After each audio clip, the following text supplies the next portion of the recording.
Today I was watching some birds feeding in my garden.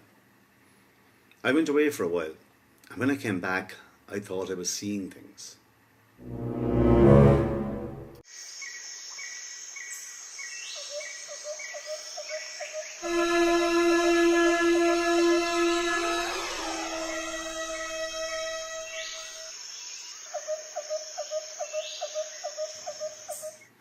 I heard that bird feeders attract rats, but this is ridiculous.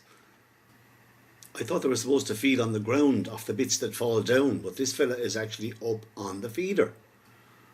This guy used the little tree beside the feeder to actually climb up and get onto it. So I think the lesson here is hang your feeders well away from small trees or anything that a rat could climb up on.